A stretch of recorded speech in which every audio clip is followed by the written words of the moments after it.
Hey, everybody, this is Tim Gillette, and we're here with another episode of the Tim Gillette Show. I'm Tim Gillette, your host, but hey, the show may be named after me, but it ain't about me. Can I say that in proper English?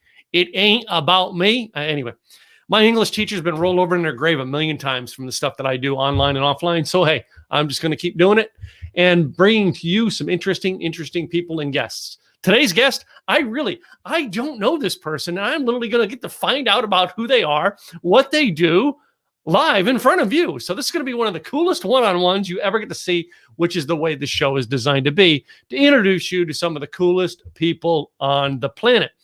Dr. Gary, I want to say Salyer, but I'm going to mispronounce it a million times. And I'm sure he's going to, my last name's Gillette. People cut it up all the time. But Dr. Gary, he's a great guy.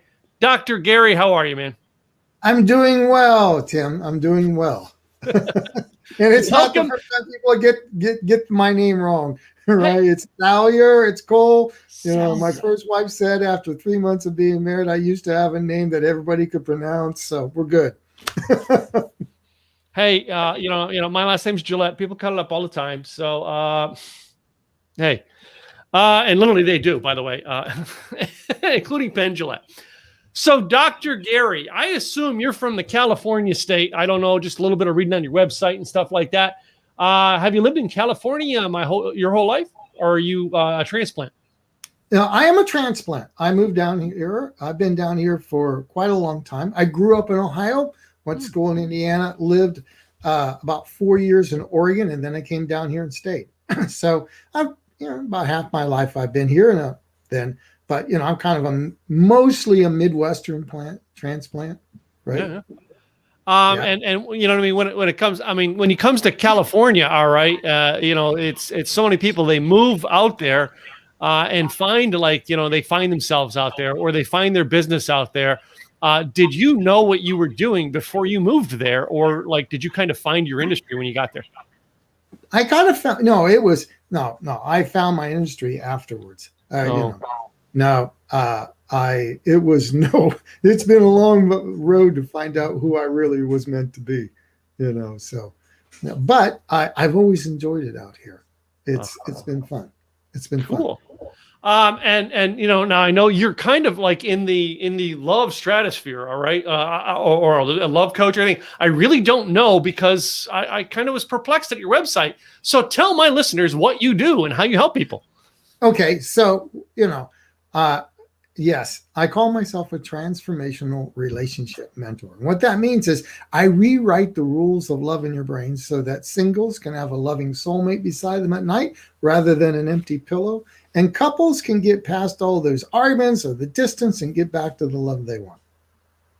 That's interesting. It took me 3 wives to find that, but anyway.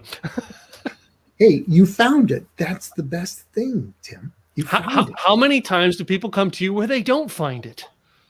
Well, they come to me because they haven't found it, and so they can find it. And what we always find is there's always ways their brain was programmed to take a less than good deal early on in life, and they've been taking that less than good deal ever since. And so we just teach their brain that it's safe to have a better deal than what it was. Because at one point, if anybody's ever stuck, the brain isn't stuck, it's just seeking safety, except that safety is usually 30, 40 years ago. So we just want to update it, give it a little better deal, and then it takes it. Yeah. So, you're helping people then who are stuck in relationships, whereas, some of us are helping people who are stuck in what to do next for a job. And then there's other people, what to do next for, for life after they've lost a job. You're helping them in the relationship, which in a way I think is the foundation of it all. But anyway, is that true? It is the foundation of it all. In fact, what I found out is that whatever was over the years, I've found out whatever stops somebody in love is often playing out, and it's what's stopping them in business or maybe at work or in other relationships, sometimes even health. Whatever those original early rules we got from love, the brain uses as a template for life. That's why in my book on chapter 3, I said love is the operating system. It's not a program, it's the operating system. If somebody doesn't feel worthy and they're in a relationship with a taker and they can never ask for what they want, I guarantee you, if they have a business, they'll be undercharging, or they'll be giving out freebies. They'll do anything besides ask for what they need. There's always a correlation between what's going on in love, or at least most of the time, and then what's going on in the rest of our life, particularly business. Mm-hmm. And now in your life, all right, was this like a brick wall you hit to discover yourself, or was this something you were studying and just got into? No, I mean, for me, it was really a lifelong thing. Mm-hmm. Growing up in a dysfunctional family, I said to myself at 7, dude, you are never going to have that type of relationship, all that meanness and snarkiness. And as a 7-year-old, I said to myself, why can't adults be nice to each other? Why can't they love each other? So, I go to college, I get a degree, I double major in psychology and religion. And my senior year in college, they do a personality test for me, my favorite professor, and he gives me the results. And as I'm walking out the door, he says, oh, by the way, you have a 90% chance of having a divorce. So I stayed a 5th year, got a degree in marriage and family. So imagine, I think I've done everything to make sure I don't repeat, 7 generations of alcoholism and dysfunction and nobody graduated from high school and all that stuff, right? 12 years later, my first wife says, I want a divorce. I do 7 years of therapy, work my kazoos off, and then the second marriage goes away, after 4 years. And then I just began to realize that though therapy had done me a lot of good, and the degrees, that I was still essentially creating the same patterns. I was managing my pain rather than being transformed. And one day after a particularly painful relationship breakup, I had to look in the mirror and say, 1, Garrett, it's just you. The guy shaving is the problem here. And 2, no one should work this hard. And I just dedicated myself to cracking the code. If they couldn't do it, I will. And that's when I really found my true calling. Yes, Facebook user, you have to log into StreamYard again. So anyway, yes, I love the comment system on here. It helps people realize. So Gary, you said something there in the beginning of that answer there. You said 7 years old you started to study this? No, not 7. I just remember looking at relationships that early and noticing, why does love have to be so difficult? Even at 7, I was asking that question. Now, I didn't know that was going to be my calling, 50, 45 years later or so. But I just noticed that a part of me early on was noticing the very things that I'm doing now. So there's been some continuity. Some part of me was always saying, why does love have to be difficult? Well, I mean, it's interesting, number one, that you bring it up, that, it was an early on in your life that you've seen that, all right? And I remember reading in a Dr. Phil book where he talked about the concept of, life-changing moments. And he says usually one of those life-changing moments that gets you is usually between like 7 and 11 years old. And I'm like, mine's like eight years old, Gary. I mean, 8 years old, and it still drives me till this day. And it's interesting that's where you've seen it as early as 7, or that you traced it back to that, which is the case. Yeah, it is. At 7, there wasn't a life-changing event. Mm-hmm. I talked about it in my book. There was I came home and my mother was borderline personality disorder with real violence. And I can still remember getting beat for no other good reason than I didn't say things the way she wanted me to say things, right? With a chair. She threw me over a kitchen table and was beating me with a chair, right? And I can remember when I'm down there thinking 2 things. This is unfair. And the second thing, and I don't know what 7-year-old thinks like this, I remember thinking, you can beat my body, but you can never have my soul. And there was just a part of me. And after that, I had this very clear idea that this I cannot be. That whatever this family is, I will never repeat. I will go the opposite direction. And from that time forward, it was really like, the truth can't be what I've learned so far. It's got to be elsewhere. And at 7, I just instinctively said, whatever this family is, I'm going the opposite direction. Wow. The truth has to be there. And I had a vision of being like in a well and trying to find the light. And I was going to find that light any way I could. Yeah. So Robert put this in the comments. That thought, this is so unfair. Those were the only words I would fight to the death over. Yes. Yeah. Yeah. Yeah. This is unfair. Yeah. Well, it was unfair. There was, what 7-year-old would deserve that. But it was also where I learned I couldn't have a voice in that relationship. Right. I learned that, you can bend me, but you can never break me. And the funny thing was what I learned about love and relationships is I had to be bent over backwards. Wow. And that's the downside. Yeah. It is it's a downside, but if you look at it, it's a positive moment in your life because it helped guide you to be the person you were meant to be. But number 2 on that, Gary, is how did that impact the way you raised your children? It's funny. I said I was going to go the exact opposite direction. I had a girlfriend many, many years ago when I was raising my son as a single father. People noticed I was a good dad. And she said, given your childhood, what's told you to be such a good dad? And I said, when I was a child, I would look. I didn't have a father myself. He was the other man in our first marriage, right? And I only talked to him a couple of times in my 30s when I finally figured things out. And I remember just saying, whatever they were, I'll be the opposite. So what I did is I thought back to everything that little 7, 10, 11-year-old, 12-year-old Gary wanted. And whatever he didn't get, whatever he longed for, when he looked at fathers and wished he could have that, that's what I gave my son. Wow.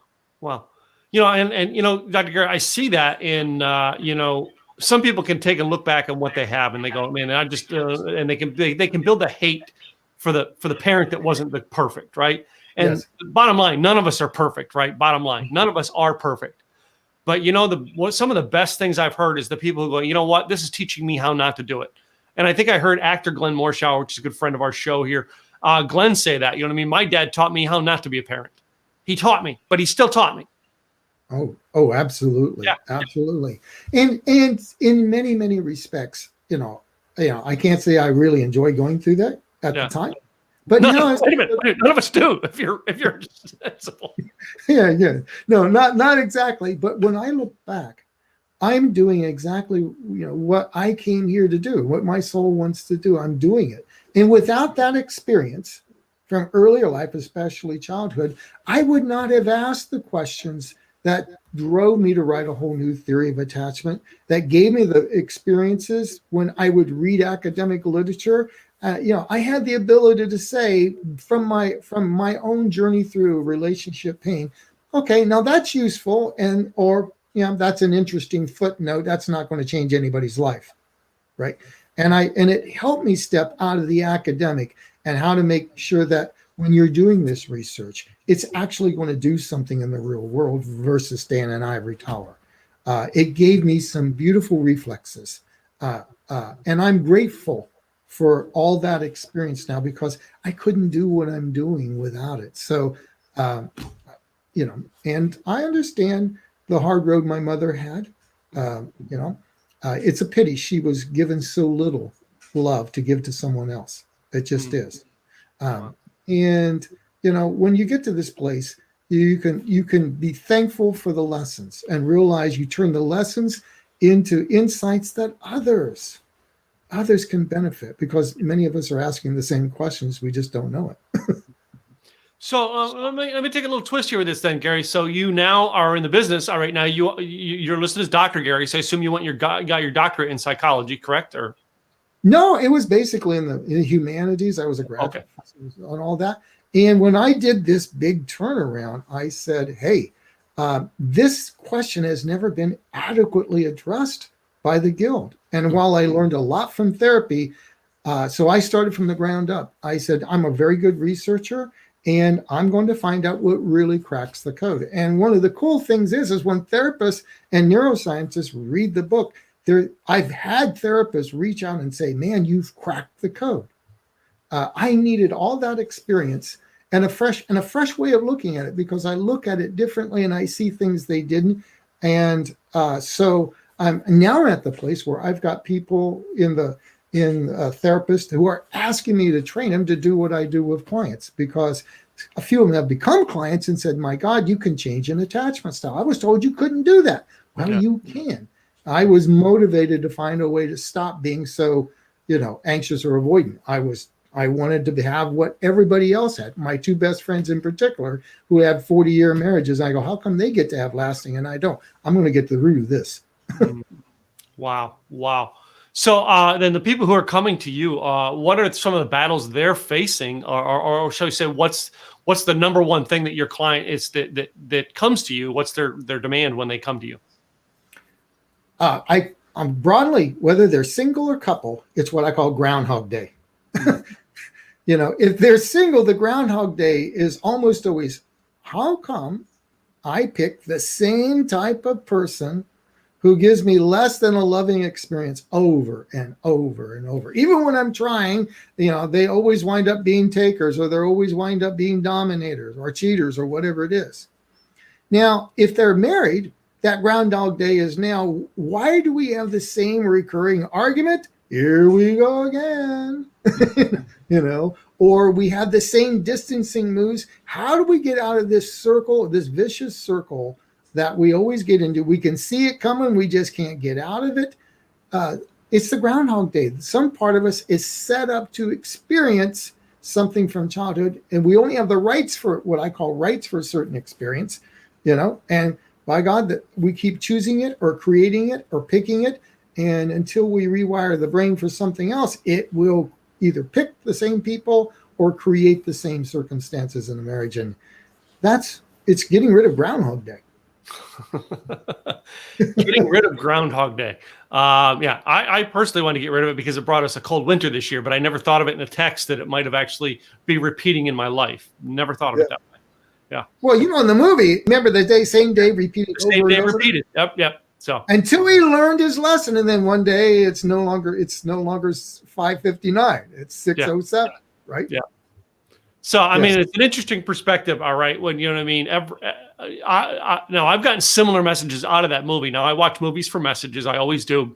I've gotten a similar message, but not that exact message. You know what I mean? Yes.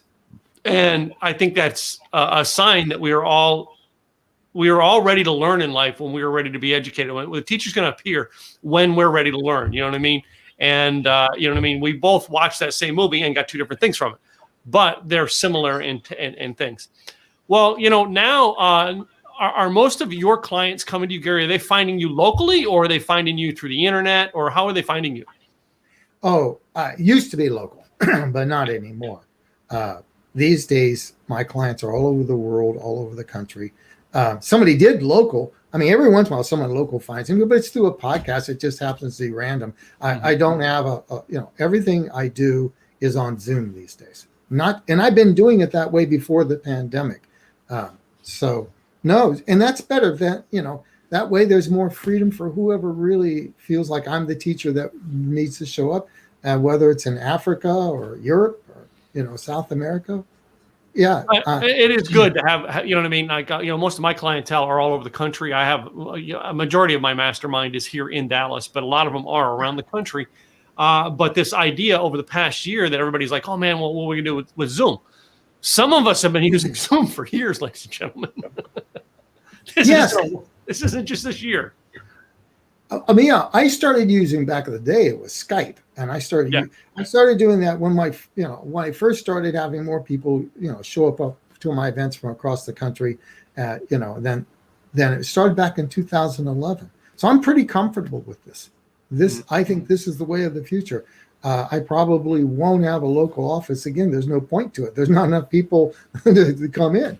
This is where it's at, and it's a lot easier. Even when I had the local office, I had people saying, "You do Skype? Well, I don't want to do that bridge trip from San Francisco. Let's just do it." I mean, even local people didn't want to deal with the traffic conditions. It's just easy. So now, are you? What town are you in California? And are you which major city are you closer to? I'm closer to Oakland. Okay. Yeah, I'm about 25 miles east of Oakland. Okay, yeah, I have a brother in San Jose, so yeah, I'm around that area. I've been there because my brother lives there, and we go up to Napa a lot. But I wasn't sure which part of California, you know what I mean? When you say Southern or Northern, you know what I mean? That could still mean California is a big state, kind of like Texas. It's a big state. It's a big state. And there's a lot of, and people have a view of like California as one thing, but man, it's, what is the deal in like a Grass Valley is very different than like San Francisco. It's a bunch of microcultures, really, and I've had I've seen burbs that remind me of Ohio, and I've seen places that, don't remind me anything of my childhood, I did leave one time. I did a motorcycle through in 2010 where I rode out to Los Angeles and then rode all the way up to Eureka in California. I mean, I eventually went all the way up to Seattle, you know what I mean? But yeah, I went up and I went from San Francisco to Eureka in one day. That's a long day. Especially on motorcycle. Yes, on a motorcycle. Yes. So, it was. But yeah, it's a unique culture because you said so many things are changed. Well, let's relate that to you and your business. How many times do you come to you to see has relationships changed in the 10 years you've been practicing? All right. Has relationships changed that your theories change over 10 years? It's interesting. I've been developing this theory, right? Now, the early versions of it, when I wrote the book, this is interesting. The early versions of it were more about how the brain was set up from reptilian to mammal to primate and the human part. And I call it an inner zoo, and how these, evolutionary conflicts got in the way of our relationships. I wrote those up when I wrote the book. And then I took them out because my latter stuff that's on these 4 feelings that create real love, and that these, that we all have an internal GPS, that if we feel welcomed with joy and worthy and nourished and cherished and protected and empowered with choice, if we get that early on, then we choose people that make us feel worthy and empowered. And if we get other feelings like unworthy or disempowered, we'll choose people that or create situations that will make us feel unworthy or disempowered. When I finally got down to what I'm doing now, they're similar, but the feelings work is really the essence of what I do. And the other stuff I took out, I looked at it and I said, it's good stuff, but my better stuff has been what I have created since, where the real theory dawned on me in 2013, that it's these 4 feelings that are driving the boat.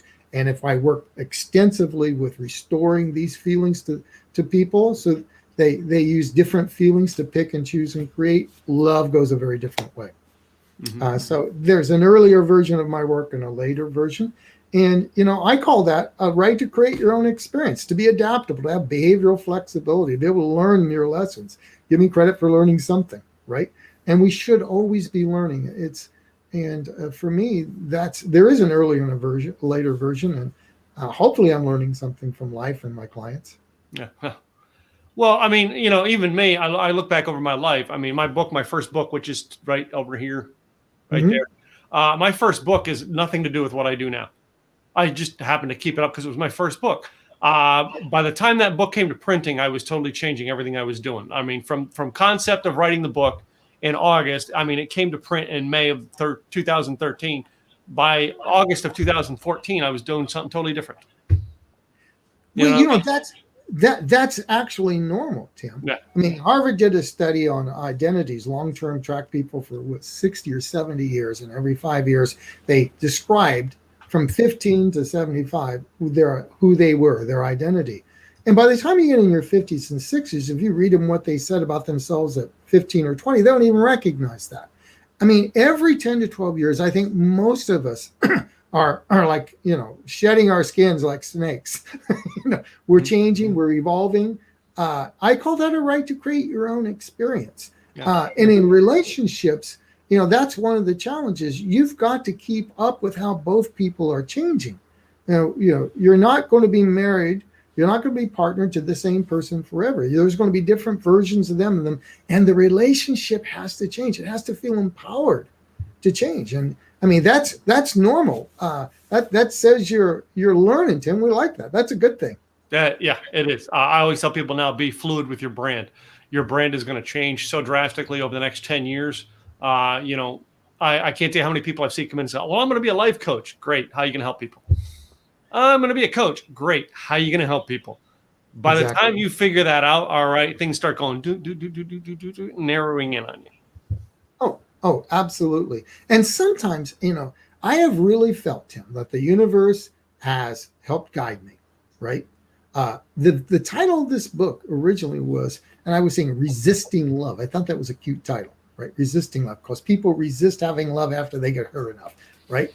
And there were people that resonated with it, right? And then I would just happen to be at a retreat with a friend, and one of her friends came in. I kind of recognized her. And when she said, "Hey, everybody go out on a break," we all went on a break. She was getting a negative ion. There was only this woman that had just come in. I said, "You want to go on, take the walk, 20-minute walk in the forest?" Like she said, "Oh, yeah." And we're talking. She asked me what I'm doing. I tell her I'm writing a book. And she says, "Hi, I'm Marcy." And she goes, "I really love your book, but I can't stand your title." And I said, "What's the feedback?" And she goes, "Well, I'm Marcy Shimoff." I go, "Oh, you've got a New York Times bestseller." She goes, "Actually, I've got 6." And she goes, "Gary, you have a beautiful book title, but a beautiful book idea, but your title will not sell. It will not market." Yeah. She goes, "Your title should be Safe to Love Again, and that's also your brand." Mm-hmm. And when she said it to me, the universe, for just 20 minutes, dropped somebody who's really good at writing and marketing and says, "I'm not the greatest writer, but I'm very good at understanding marketing and writing." Yeah. And that was one of those pivotal moments where the universe kind of said, "Garrett, this is what you're really doing." If you're open to it, you get lots and lots of, I always know the universe is going to lead me. So there will always be adaptability, because we're supposed to be going up to the next level. That means change. It means behavioral flexibility. It means listening to what I call, the Reese's Pieces in the forest as you're going, and going in the direction you're supposed to go. Cool. So, how is the relationships and you helping your kids? Do they come to you, or do they kind of go like the Joe Montana, doesn't go to his son doesn't go to him for his coaching, and he goes to another coach? Oh, you mean like that relationship works? Okay. Well, first off, you don't want to get in your. I have one son, right? And and it's not my job to get in his kitchen. I'm his dad. That's a no. That's a foul in NFL. Yeah. That's a flag. The only thing I can honestly say is, he's very successfully married now. One time, she said to me, "We're having some difficulties." And I said, "I'm sorry, I can't get in his kitchen. That's not my role. But I'm doing a couples weekend this weekend, and you're glad and you're happy to attend, right?" Mm-hmm. And they did, and it really was the changing point. And I told the staff, any questions, I'm going to, anytime, they need work done in the breakout groups, I will not be anywhere near them. Yeah. Go deal with them, And, that's as close as I've ever come. They came, and they learned a few things on communication. But I was talking to, 25 or 30 people at the time. So they were just listening in. And that's as far as I'll go there. But the beautiful thing is every now and then he'll ask me some questions, and I'll give you my 3-minute answer. It's not the long version. I'll say, "Okay, this was my experience as a husband. You might want to try this." And and again, you're helping people in relationships, but you've had some bad relationships yourself. Can we say you've failed? All right. You learn from your failures, so you want to make sure your kids or your clients don't have those same failures. Absolutely. All of those, I call them lesson partners. Now, we can call them exes, but if you successfully learn your lessons from relationships, and I don't know that I really truly did from my first one until after the second one, right? The divorce. And so for me, I look at them as lesson partners, right? And if you can learn your lessons, really own up a responsibility and do the personal change. Why, what set me up to choose or create or pick that relationship? That's what I do in my real work with clients, is help them go back to childhood or an early relationship and show how that set them up to not have a right to reach out to their needs, and then they're always resentful, or to never be able to have a voice, so they can't give their partner the feedback, and then the partner doesn't know what they're doing, or they're always resentful. I help them look at these early patterns and how they become bigger versions, and go back. And it's always to these four feelings. Unworthy people act in people that feel unworthy, I should say. Everybody was born worthy. You had to learn unworthy. You had to learn disempowered. But anybody that feels unworthy has certain patterns. That's what I talk about in the book. Anybody that feels disempowered will create different patterns. And none of them work for love. But if you change the feeling and give them a few different skills, then people can pick and choose and create the lasting love. Those are the lessons. It's really about reclaiming these four feelings that we all deserve. Cool. It's been an interesting conversation here with us today, but in the future, all right, a lot of people now are got to change relationship because of what has happened in our past year here in the world with the pandemic. What is advice that you give now to people who might be listening to this show or catching you in different places like this? What advice do you give that's general to get them to come to find more from you? What advice? Exactly on what? Exactly on what? On relationships. So someone's listening to the show today, Gary, and they're really going, well, what advice would you give me? You don't know them to give it to them personally, but you do know that they're seeking if they're asking that question. So what advice are you going to give to them, even though you don't know them personally? Okay. One of the things I've noticed over the years I've been doing this is that some people won't seek out help for love, or they give up going out there because they the relationship patterns, the failures have told them, I'm broken or I'm unworthy. Okay. And my big message is you were born worthy. You had to be taught you were to feel unworthy. And you are worthy of having a beautiful, loving, lasting relationship. So it's okay to reach out for your needs. Most of us, when we feel unworthy, we reach out to life or business or love with little alligator arms. Oh, I'm not sure if I can have that. Is this really me? Am I good enough for that? And, little babies reach out for that bottle. They reach out for their needs, and it's okay to do that. Reach out, find the help. You deserve to have a lasting love. And, there's just an epidemic of unworthiness out there. And I didn't just here to tell you that you are worthy of having it. There's resources available. Find someone that can really help you feel the worthiness you were born for. That's my major thing I'd say to everybody. Cool. So Robert here's been advocately commenting on for us. I do admit to becoming addicted to being the reason for another's smile. Mm. I like that. I hope I was some reason for you to smile today, really, and I hope bringing Robert here, bring Robert that came here because he wanted to smile, and Dr. Gary gave it to him. So I that's my hope. And a smile is very important. The first feeling that tells us we're loved is that feeling of welcomed with joy. Mm-hmm. So glad you're here, right? We get it when the little baby goes, oh, there's a little kid, Tim. Oh, I'm so glad you were born, right? And then when you walk in the room and say, good seeing you again, Tim. Wow, man, you look great. That's what we all look for. A smile is the gateway for love. It really is. Welcome with joy. And nicely noticed, Robert. Cool. So, I always ask this question. I haven't found a way to come back around to it, so I'm just going to change the weird trajectory here. You mentioned early on, and we talked about the idea, at age 7, you started to see things. But was there a part in your young adult life where someone gave you a piece of advice that it still sticks with you and it drives you today? Oh, I've had several. I've never been a few insights that came to me. I in terms of my life, I remember there was a man that was that told me when I was just going to college.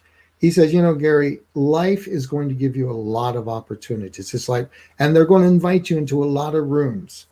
He says, never walk into a room that doesn't lead somewhere else. He says, he says, always make sure when you walk into an opportunity that opportunity leads somewhere else. never get stuck in a room that doesn't lead anywhere else. And I can honestly say that's been one of the general ones. And one I have followed for myself is I remember being 17 and noticing just before I went to college at a family party how everybody was crying in their beer, and how badly life had turned out. You could see they were unhappy, not only in love, but their life. And I knew that some of them really didn't work that hard. And I remember thinking at 17, so the price tag of failure is always higher than the price tag of success. And that's driven me, that's driven me. Now, there was a point where I had to realize that I had to stop running from the pain of failure to getting a real vision of what I was meant to do, right? And then, like Michael Beckwith says, pain pushes until vision pulls. But I'm very acutely aware that any day of the week, the effort it takes to become a better version of ourselves, to become a better person in love relationships in the business where, right now I'm at a place where I can feel the next plateau that's calling to me, probably a podcast. Well, that's not something I've done, but hey, if Tim Gillette can do it, why can't I do it? Well, that's what I always said. If I can do a podcast, anybody can. And there's going to be a learning curve. Let's just face it. There's going to be places I have to look at myself. How can I be better? Maybe I can relate to audiences better as a better host. All of that I'm down for, because, playing that bigger game is the whole point to life, with love, life, relationships. And so I'm very acutely aware that this is about being the best version of me, the best loving version, the most successful version, the one, so I can deliver a message to as many people as possible. That's what I've been learning, And the other one I would say is something I learned about 15 years ago, that it's a statement that's run me, my life and what I do with clients, that there's no such thing as an unresourceful person. There's only unresourceful states. But when people, I'm not worthy, or I'm a failure. No, I had a failure event. I experienced a failure. I am not a failure, but if we can realize we are full of resources. We just had an unresourceful experience, a state. Now we're not labeled as deficient. We have the power within us to love and be more than we ever imagined. True. So true. So true. So, well, Dr. Gary, I want to make sure everybody gets a hold of you. What is the best website that they can find you at? The best website is GarySalyer.com. That one right there, GarySalyer.com. Sign up for Love Notes, little videos, that are like a program, a guide for lasting love. You can find out how to contact me if you have questions. That's it. You wait a minute. You call your videos Love Notes? I call them Love Notes, yeah. and by next week they're going to be called. I'm releasing a new version of them called Dr. Gary's Guide to Lasting Love. Instead of being one series for everybody, you'll be able to choose a little 2-week series of 3-4 minute videos that's right for singles who are afraid of getting back out to date again. Singles who are dating, but they can't find Mr. and Ms. Right. And then couples who are wondering, hey, how do we get back to the love we signed up for? That's coming out in the next week. That will replace it, but there'll be a place on the front page that's similar, but it'll say My Guide to Lasting Love versus Love Notes. Okay. I just, to me, I'm into catchy marketing. All right. I'm the simple, easy marketing guy. So I like the simple, easy note from Tim or something like that. But like the fact that you're a love person and you use Love Notes, I'm on top of that because I'm a marketing guy. You like that? Okay. I love that. Well, Gary, I appreciate you coming by today. All right. Before we close out, though, I've got my little game I've got to play with you, and that is called This or That. This or that. Oh, is this like $500 for this or $300 for that? No, well, maybe someday I will put a version in like that. But no, this is just 9 questions I put together specifically for you. Some of them are general, I ask everybody, but some are specifically for you. And we'd like to find out which one you would choose. All righty. This or that. Let's see. Some of them are going to have a conversation, I'm sure. So, okay, here we go. I start by asking everyone this one to get comfortable: Star Wars or Star Trek? Oh, Star Trek. Star Trek. Okay, so are you like a Next Generation guy, or like Picard or Kirk? I like Picard, but there's always been a part of me that liked Captain Kirk. I don't believe in no-win scenarios. Yeah. Right? Yes. Cool. So this next one here can go into, into the relationship, and you're spending time with your significant other. Would you rather do it in the house in front of the fireplace or around a campfire in the fireplace? Oh, definitely the fireplace with a nice rug. Filling in the blanks. Yes. Oh, I got more to fill in. Trust me, I researched enough to pull these down today. Yes, we'll definitely take the fireplace. Okay. So the next one here I've got, all right, would you actually read a book or read it on Kindle, like the paper book or the Kindle book? Oh, I like reading it. That way I can write in the character so much. I do like it, obviously. Yes. Okay. And our next one here would have to be, all right, would you rather have hugs or kisses? According to who it's from. My girlfriend, I'd rather have a kiss. But if it's from everybody else, I'm a big hugger. I mean, I am too. I love hugs. That's one of my love languages, physical touch. So you're not going to give me, when we meet in person, you're not going to give me I will say kisses. Kisses. We'll say kisses. That's what I'll take kisses. So I want to know is that when we meet in person, you're going to give me this big old French kiss, right? Not quite.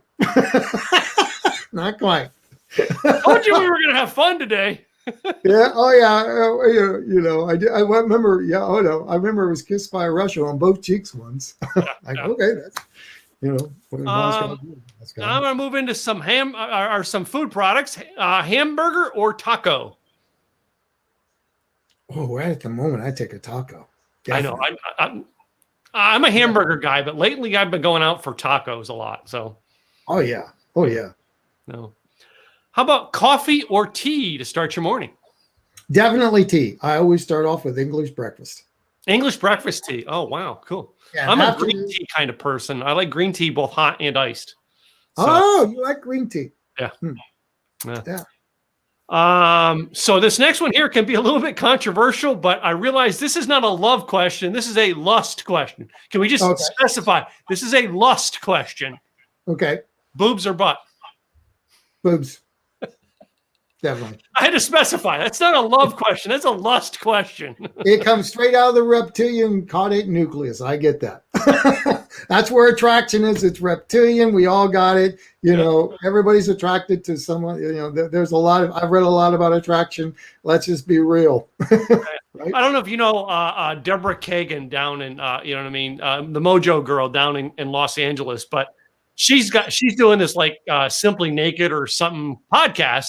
So when I asked her our last question, I'll tell you, is I reversed our last question for her because normally I ask it one way and I ask it another way. But I got to play with it every now and then and make it relate to the person. So next one here is the most controversial question I ask everyone on the show, and that is the toilet paper in your house. Does it go over on the roll or under? I think probably whichever way I put it on. I don't think I ever pay attention to that, to be honest. I have no idea, Tim. It just goes on whatever way it does.